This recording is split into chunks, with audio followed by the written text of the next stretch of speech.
2019 ശേഷം നടന്ന ലോക്സഭാ തെരഞ്ഞെടുപ്പിലും ഇടതുപക്ഷത്തിനുണ്ടായ വമ്പൻ തിരിച്ചടിയിൽ ജില്ലാ കമ്മിറ്റികളും നേതാക്കന്മാരും അണികളുമെല്ലാം കുറ്റപ്പെടുത്തുന്നത് കേരളത്തിന്റെ മുഖ്യമന്ത്രി പിണറായി വിജയനെയും ജനങ്ങൾക്കിടയിൽ സർക്കാരുണ്ടാക്കിയ സർക്കാർ വിരുദ്ധ വികാരവും പാർട്ടി സെക്രട്ടറിയെയും AK ഗോപാലിനെയും ഒക്കെയാണ്, ഒപ്പം EP ജയരാജനെയും.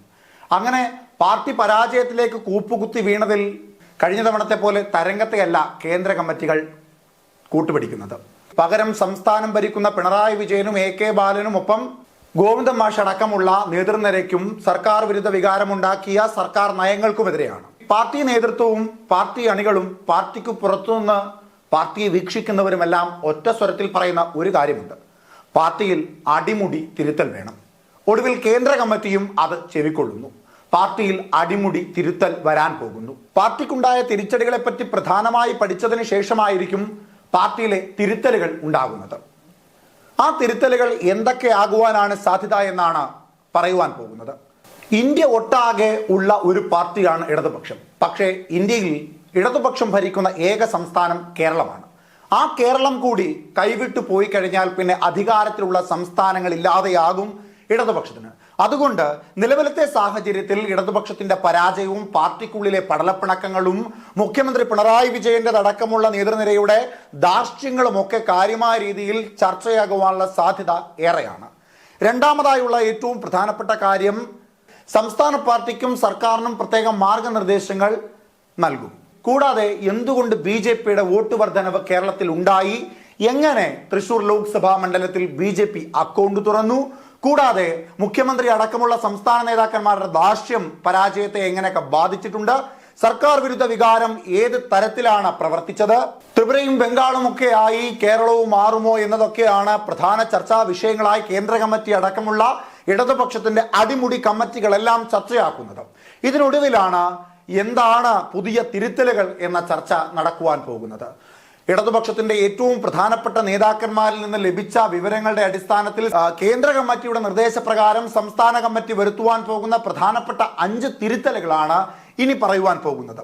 ഏറ്റവും ആദ്യത്തേത്, തിരഞ്ഞെടുപ്പിന്റെ അവസാന ഘട്ടത്തിൽ ഇടതുപക്ഷത്തിന് ഏറ്റവും വലിയ തിരിച്ചടിയായി മാറിയത് BJPയുടെ ദേശീയ നേതാവായ ജാവേദ്കറും തമ്മിലുള്ള കൂടിക്കാഴ്ചയായിരുന്നു. ആ കൂടിക്കാഴ്ച നടന്നു എന്നതിനെ ആദ്യം നിഷേധിക്കുകയും പിന്നീട് ചെറുതായ രീതിയിൽ അംഗീകരിക്കുകയും ചെയ്തതിന് ശേഷം തെരഞ്ഞെടുപ്പ് നടക്കുന്ന അന്നേ ദിവസം ആ കുറ്റസമ്മതം ഏറ്റുപറയുകയും ചെയ്തപ്പോൾ EP ജയരാജന്റെ ആ നടപടികൾ സ്വാഭാവികമായും അന്തിമ സമയങ്ങളിൽ പാർട്ടി പ്രവർത്തകർക്കുള്ളിലും പാർട്ടി വോട്ട് ചെയ്യുവാൻ തീരുമാനിച്ച വോട്ടർമാർക്കുള്ളിലും ഒരു വലിയ വിരുദ്ധ വികാരം ഉണ്ടാക്കിയിട്ടുണ്ട്. കൂടാതെ തന്നെ BJP അധികാരത്തിൽ എത്തരുതെന്ന് വിശ്വസിക്കുന്ന ജനങ്ങൾ ഇടതുപക്ഷവുമായി BJP നേതാക്കന്മാർക്ക് ബന്ധമുണ്ട് എന്ന തരത്തിലേക്ക് ഒരു തോന്നലിന്റെ പുറത്ത് കോൺഗ്രസിന് വോട്ട് ചെയ്തിട്ടുമുണ്ട്. അതുകൊണ്ട് ഏറ്റവും ആദ്യം എടുക്കുവാൻ പോകുന്ന തിരുത്തൽ EP ജയരാജനെ LDF കൺവീനർ സ്ഥാനത്ത് നിന്ന് മാറ്റുക എന്നുള്ളതാണ്. BJPയും LDFും തമ്മിൽ വലിയ ബന്ധമുണ്ടെന്ന് തെളിയിക്കുന്ന തരത്തിലേക്കുള്ള ചില കാര്യങ്ങളാണ് EP ജയരാജന്റെ ഭാഗത്തുനിന്ന് ഉണ്ടായിട്ടുള്ളത്. ഒന്ന്, പ്രകാശ് ജാവേദ്കറുമായുള്ള കൂടിക്കാഴ്ച. മറ്റൊന്ന്, രാജീവ് ചന്ദ്രശേഖർ അടക്കമുള്ള BJP നേതാക്കന്മാരൊക്കെ മികച്ച സ്ഥാനാർത്ഥികളാണെന്ന് പറഞ്ഞ അദ്ദേഹത്തിന്റെ അഭിപ്രായം. കൂടാതെ മറ്റൊരു പ്രധാനപ്പെട്ട കാര്യം, റിസോർട്ടുമായി ബന്ധപ്പെട്ടുകൊണ്ട് EP ജയരാജനും രാജീവ് ചന്ദ്രശേഖരനും തമ്മിൽ ബന്ധമുണ്ടെന്ന് പറയുന്നതടക്കമുള്ള പല കാര്യങ്ങളും ഇവിടെ ഇടതുപക്ഷത്തിന് വലിയ തിരിച്ചടിയായി മാറിയിട്ടുണ്ട്. തെരഞ്ഞെടുപ്പിന്റെ അന്നേ ദിവസം EP ജയരാജൻ ഈ കാര്യങ്ങളൊക്കെ മാധ്യമങ്ങൾക്ക് മുമ്പിലൂടെ തുറന്നു പറഞ്ഞപ്പോൾ ഇതൊന്ന് അകറ്റുവാൻ പ്രധാന കാരണമായിട്ടുണ്ട് എന്നുള്ളതാണ് ഒന്നാമത്തെ കാര്യം. അതുകൊണ്ട് തന്നെ തിരുത്തലിൽ ആദ്യം ഉണ്ടാകുക LDF കൺവീനർ സ്ഥാനത്ത് നിന്ന് EP ജയരാജനെ മാറ്റുന്നു എന്നുള്ളത് തന്നെയായിരിക്കും. രണ്ടാമതായുള്ളത്, ഇടതുപക്ഷ പ്രസ്ഥാനത്തിന്റെ ഏറ്റവും പ്രധാനപ്പെട്ട ശക്തി എന്ന് പറയുന്നത് അതിന്റെ കേന്ദ്ര സംവിധാനമാണ്. അടിമുതൽ മുടി വരെയുള്ള എല്ലാ പ്രധാനപ്പെട്ട നേതൃനിരകളിലും ബ്രാഞ്ച് കമ്മിറ്റിയിലും ഏരിയ കമ്മിറ്റിയിലും ലോക്കൽ കമ്മിറ്റിയിലും എങ്ങനെ എല്ലാ സംസ്ഥാന കമ്മിറ്റി അടക്കമുള്ള എല്ലാ സംഘടനാ സംവിധാനങ്ങളിലും നിലനിർത്തിപ്പോകുന്ന ഒരു സംഘടനാ വൈഭവമുണ്ട്. ആ സംഘടനാ വൈഭവം ഈ അടുത്ത കാലത്ത് നേതൃനിരയിലുള്ള നേതാക്കന്മാരുടെ ധാർഷ്ട്യത്തിലേക്ക് മാത്രം ഒതുങ്ങിപ്പോയിട്ടുണ്ട്. ഒപ്പം കണ്ണൂരിലെ ചില പ്രധാനപ്പെട്ട ലോബികൾ മാത്രമാണ് ഇടതുപക്ഷത്തെ ഭരിക്കുന്നത്. ആ നേതാക്കന്മാരുടെ ധാർഷ്ട്യത്തിനനുസരിച്ച് സംഘടനാ പ്രവർത്തനം നടത്തേണ്ട അവസ്ഥയിലേക്ക് കേരളത്തിലെ ഇടതുപക്ഷം മാറിയിരിക്കുന്നു എന്ന വലിയ പരാതി പാർട്ടിക്കുള്ളിലെ പ്രധാനപ്പെട്ട ജില്ലാ കമ്മിറ്റികളിൽ നിന്നൊക്കെ ഉയർന്നു വന്നിട്ടുണ്ട്. ഒപ്പം തന്നെ മുഖ്യമന്ത്രി പിണറായി വിജയന് കഴിഞ്ഞ കാലങ്ങളിൽ ജില്ലാ കമ്മിറ്റികളിൽ ഉള്ളതുപോലെ സംസ്ഥാന കമ്മിറ്റിയിൽ ഉള്ളതുപോലെ ഒരു പിടിപാട് ഇപ്പോൾ നഷ്ടപ്പെട്ടിരിക്കുന്നു. അദ്ദേഹത്തിന്റെ അഭിപ്രായങ്ങളെ പൂർണ്ണമായും അണികളോ പ്രവർത്തകരോ ഉൾക്കൊള്ളുന്നില്ല എന്നുള്ള വലിയൊരു ചോദ്യചിഹ്നമായി നിൽക്കുന്നുണ്ട്. ഒപ്പം തന്നെ CPM-ന്റെയും CPI-യുടെയും ജില്ലാ കമ്മിറ്റികളും പ്രധാനപ്പെട്ട DYFI നേതാക്കന്മാരും ഒക്കെ പിണറായി വിജയനും ഗോവിന്ദൻ മാഷിനും AK ബാലനും എതിരായിട്ടൊക്കെ ശബ്ദമുയർത്തുന്നതും ഇടതുപക്ഷത്തിന് വലിയ തിരിച്ചടിയാണെന്ന കണക്കൂട്ടലാണ്. നിലവിലെ നേതൃനിരയിലിരിക്കുന്ന നേതാക്കന്മാരെല്ലാം ധാർഷ്ട്യം അവസാനിപ്പിക്കണമെന്നും സാധാരണക്കാരായുള്ള പ്രവർത്തകരുമായി പഴയ കാലങ്ങളിൽ പുലർത്തിയിരുന്ന തരത്തിലേക്കുള്ള ബന്ധം പുലർത്തണമെന്നും സാധാരണക്കാരന്റെ വ്യസനങ്ങളും സാധാരണക്കാരന്റെ സങ്കടങ്ങളും മനസ്സിലാക്കുന്ന തരത്തിലേക്ക് മടങ്ങിപ്പോകണമെന്നുമുള്ള ഒരു മുന്നറിയിപ്പ് കൂടി ഉണ്ടാകുന്നത് കൊണ്ട് തന്നെയാണ് ഏറ്റവും പ്രധാനപ്പെട്ട രണ്ടാമത്തെ തിരുത്തൽ ഇടതുപക്ഷ നേതാക്കന്മാരുടെ ധാർഷ്ട്യം അത് അവസാനിപ്പിക്കണം, ജനങ്ങളുമായി വലിയ ബന്ധം പുലർത്തണം, ജനങ്ങളുടെ പ്രശ്നങ്ങൾ ചെവി തുറന്ന് കേൾക്കണം, അതിന് വേണ്ട നടപടി ഉടനടി നടത്തുവാനുള്ള ഒരു നീക്കുപോക്കും ഉണ്ടാകണമെന്നുള്ളതാണ് രണ്ടാമത്തെ പ്രധാനപ്പെട്ട തിരുത്തൽ. 3, കഴിഞ്ഞ കുറെ കാലങ്ങളായി മുസ്ലിം ലീഗിനെ കൂടി കൂട്ടുപിടിച്ചുകൊണ്ട് മൂന്നാം തവണയും അധികാരത്തിൽ എത്തുക എന്ന തന്ത്രപരമായ നീക്കത്തിന്റെ ഭാഗമായി സമസ്തയെയും ലീഗിനെയും ഒക്കെ തങ്ങളോടൊപ്പം ചേർത്ത് നിർത്തുക എന്ന തന്ത്രപരമായ ചില നീക്കങ്ങളൊക്കെ ഇടതുപക്ഷത്തിന്റെ ഭാഗത്തു നിന്നുണ്ടായിരുന്നു. പ്രതിപക്ഷവുമായി ബന്ധപ്പെട്ട എന്തെങ്കിലും പ്രശ്നങ്ങൾ ഉണ്ടായാൽ ലീഗിനെ മാറ്റി നിർത്തിക്കൊണ്ട് കോൺഗ്രസിനെയും മറ്റ് ഘടകകക്ഷികളെയും മാത്രം കുറ്റപ്പെടുത്തുന്ന ഒരു രീതി ഇടതുപക്ഷം ഇടക്കാലങ്ങളിൽ പുലർത്തിയിരുന്നു. അതിനുശേഷം ലീഗുമായി വലിയ ബന്ധം പുലർത്തിയിരുന്ന സമസ്തയും ലീഗിനെയും രണ്ടാക്കി സമസ്തയെ കൂട്ടുപിടിച്ചുകൊണ്ട് 2026 നിയമസഭാ തെരഞ്ഞെടുപ്പിൽ അധികാരത്തിൽ എത്താമെന്നും മലബാർ മേഖലകളിൽ പലയിടങ്ങളിലും അധികാരത്തിൽ ഇടതുപക്ഷത്തിന് എത്താമെന്നുമുള്ള കണക്കുകൂട്ടലിന്റെ പുറത്ത് സമസ്തയെ കൂട്ടുപിടിച്ചിരുന്നു.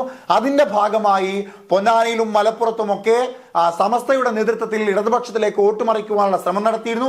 അപ്പോൾ ഇത്തരത്തിലുള്ള ചില ന്യൂനപക്ഷ പ്രീണന പ്രവർത്തനങ്ങളൊക്കെ ഒഴിവാക്കണം. പാർട്ടിക്ക് പഴയ ജനാധിപത്യ ബോധ്യമുണ്ടാകണം, പാർട്ടിക്ക് മതേതരത്വ സ്വരമുണ്ടാകണം. അതുകൊണ്ട് നിലവിലത്തെ സാഹചര്യത്തിൽ സമസ്തയും ലീഗിനെയും ഒക്കെ കൂട്ടുപിടിക്കുന്ന ചില രാഷ്ട്രീയ തന്ത്രങ്ങൾ ഒഴിവാക്കണം എന്നുള്ളതാണ് ഏറ്റവും പ്രധാനപ്പെട്ട മൂന്നാമത്തെ തിരുത്തൽ. മറ്റൊന്ന്, കഴിഞ്ഞ 10 വർഷക്കാലമായും ഇക്കുറിയുമൊക്കെ പ്രതിപക്ഷവും ജനങ്ങളുമൊക്കെ വലിയ കാര്യമായി സർക്കാരിനോട് പരാതി പോലെ ഉന്നയിക്കുന്ന ഒരു കാര്യം ഭരണപരമായ ചില കാര്യങ്ങളിലെ മാറ്റങ്ങളാണ്. അതായത് കാലങ്ങളായി ലഭിച്ചുകൊണ്ടിരുന്ന പെൻഷൻ മുടങ്ങുന്നു, KSRTC ജീവനക്കാർക്ക് ശമ്പളം ലഭിക്കാതെ പോകുന്നു, ക്ഷേമ പെൻഷൻ കൃത്യമായി ലഭിക്കാതെ പോകുന്നു, വാർദ്ധക്യ പെൻഷൻ കൃത്യമായി ലഭിക്കാതെ പോകുന്നു. ഒപ്പം തന്നെ സർക്കാർ ഉദ്യോഗസ്ഥരെ പിണക്കിക്കൊണ്ട് സർക്കാർ ഉദ്യോഗസ്ഥരുടെ ശമ്പളം കൃത്യമായി കൊടുക്കാതിരിക്കുന്നു. കഴിഞ്ഞ ദിവസങ്ങളിലൊക്കെ മാധ്യമങ്ങളിൽ ഉണ്ടായിരുന്ന ഏറ്റവും പ്രധാനപ്പെട്ട വാർത്ത, ഇടതുപക്ഷത്തോട് അനുഭാവം പ്രകടിപ്പിച്ചിരുന്ന പല സർക്കാർ ഉദ്യോഗസ്ഥരും 2024 ലോക്സഭാ തെരഞ്ഞെടുപ്പിൽ ഇടതുപക്ഷത്തിന് വോട്ട് ചെയ്യാതെ പോയിട്ടുണ്ട് എന്നുള്ള കണക്കുകളാണ്. അതുപോലെ തന്നെ ഇടതിന്റെ പ്രധാനപ്പെട്ട കോട്ടകളിലെല്ലാം ഇടതിന്റെ വോട്ടുകൾ BJP-യിലേക്കും കോൺഗ്രസിലേക്കും പോയിരിക്കുന്നു. ഏറ്റവും പ്രധാനപ്പെട്ട ആലപ്പുഴ ലോക്സഭാ മണ്ഡലത്തിൽ പുന്നപ്രയിലും വയലാറിലും വരെ അതിന്റെ വലിയ തരംഗങ്ങളുടെ പ്രതിഫലനം ഉണ്ടായിട്ടുണ്ട്. അപ്പോൾ ഇതിന്റെയൊക്കെ പ്രധാനപ്പെട്ട കാരണം എന്താണെന്ന വീക്ഷണം നടത്തുമ്പോഴാണ് അത് സാധാരണക്കാരന് പെൻഷൻ നൽകാത്തതിന്റെയും സാധാരണക്കാരന്റെ ക്ഷേമ പെൻഷൻ, സാധാരണക്കാരന്റെ വാർദ്ധക്യകാല പെൻഷൻ, സർക്കാർ ഉദ്യോഗസ്ഥരുടെ ശമ്പളം, KSRTC-യുടെ ശമ്പളം, ക്ഷേമനിധി പെൻഷൻ അടക്കമുള്ള പല കാര്യങ്ങളിലും സർക്കാർ എടുത്ത നിലപാടുകൾ തെറ്റാണെന്നുള്ള വിലയിരുത്തൽ. ഒപ്പം വിലക്കയറ്റം, പെട്രോൾ വില വർധനവ്, വിലക്കയറ്റം, കൂടാതെ തന്നെ സപ്ലൈകോയിലെ സാധനങ്ങളുടെ ലഭ്യതക്കുറവ്, കൂടാതെ തന്നെ സഹകരണ വകുപ്പുമായി സപ്ലൈകോ ബന്ധപ്പെടുത്തിക്കൊണ്ടുള്ള ചില പ്രവർത്തനങ്ങൾ ഉണ്ടായിരുന്നു, അതെല്ലാം നിന്നുപോയിട്ടുണ്ട്. അവയൊക്കെ തിരിച്ചു കൊണ്ടുവരണം എന്നുള്ളൊരു കണക്കുകൂട്ടൽ. ത്രിതല പഞ്ചായത്ത് തലത്തിൽ ഭക്ഷ്യചന്തകൾ രൂപീകരിക്കുന്നത് ശക്തിപ്പെടുത്തുന്ന അടക്കമുള്ള ചില ക്ഷേമപരമായ ഭരണപരമായ ചില മാറ്റങ്ങൾ, തിരുത്തലുകൾ വരും ദിവസങ്ങളിൽ സർക്കാർ കൊണ്ടുവരണം എന്നുള്ളതാണ് ഏറ്റവും പ്രധാനപ്പെട്ട 4ാമത്തെ തിരുത്തൽ. ഇനി ഏറ്റവും ഒടുവിൽ 5ാമതായി പറയുന്ന ഏറ്റവും പ്രധാനപ്പെട്ട ഒരു കാര്യം, നിലവിലത്തെ സാമ്പത്തിക പ്രശ്നങ്ങളൊക്കെ നിലനിൽക്കുന്ന സാഹചര്യത്തിൽ കേന്ദ്രം കാര്യമായ രീതിയിൽ കേരള സർക്കാരിനെ ബുദ്ധിമുട്ടിക്കുന്നുണ്ട് എങ്കിൽ കിഫ്ബി പറഞ്ഞിരിക്കുന്ന 86,000 രൂപയുടെ പല പദ്ധതികൾ, ആ പദ്ധതികൾ മാത്രം നടപ്പിലാക്കുക, പുതിയ പദ്ധതികളൊന്നും കൊണ്ടുവരാതെ ഇരിക്കുക. അതിനോടൊപ്പം തന്നെ കേരളയിൽ അടക്കമുള്ള ഗതാഗതം എളുപ്പത്തിലാക്കുന്ന തരത്തിലുള്ള വികസനങ്ങൾക്ക് പ്രാധാന്യം നൽകുക. ജനങ്ങളെ ഏതു വിധേനയും ബുദ്ധിമുട്ടിക്കാതെ വികസന പ്രവർത്തനങ്ങൾ ദ്രുതഗതിയിൽ തന്നെ അവസാനിപ്പിക്കുക എന്നതടക്കമുള്ള പ്രധാനപ്പെട്ട 5 തിരുത്തലുകളാണ് വരും ദിവസങ്ങളിൽ ഇടതുപക്ഷം പാർട്ടിക്കുള്ളിലും സർക്കാരിലുമൊക്കെ നടത്തുവാൻ പോകുന്നത്. അത്തരത്തിലുള്ള തിരുത്തലുകൾ വരുമ്പോൾ സ്വാഭാവികമായും 2026 തിരഞ്ഞെടുപ്പിലേക്ക് ശക്തമായ രീതിയിൽ തിരിച്ചു വരുവാൻ ഇടതുപക്ഷ സർക്കാരിനും ഇടതുപക്ഷ പാർട്ടിക്കും സാധിക്കുമെന്ന കണക്കൂട്ടലാണ് നിലവിലുള്ളത്. 3 ദിവസം നീണ്ടു നിൽക്കുന്ന ത്രിദിന കേന്ദ്ര കമ്മിറ്റി നടത്തുവാൻ പോവുകയാണ്.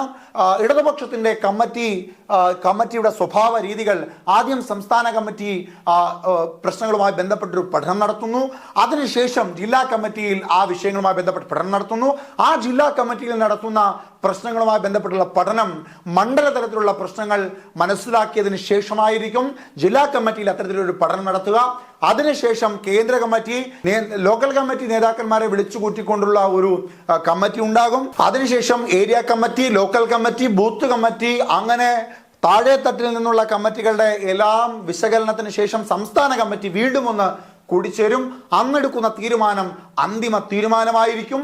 ആ തീരുമാനത്തിൽ ഈ മേൽ പറഞ്ഞ 5 പ്രധാനപ്പെട്ട തിരുത്തലുകൾ ഉണ്ടാകുവാൻ സാധ്യത ഏറെയാണ്. അങ്ങനെ തന്നെയാണ് ഇടതുപക്ഷത്തിന്റെ ഏറ്റവും പ്രധാനപ്പെട്ട നേതാക്കന്മാരിൽ നിന്നും ഏറ്റവും പ്രധാനപ്പെട്ട കക്ഷികളിൽ നിന്നുമൊക്കെ ലഭിക്കുന്ന ചില പ്രധാന വിവരങ്ങൾ.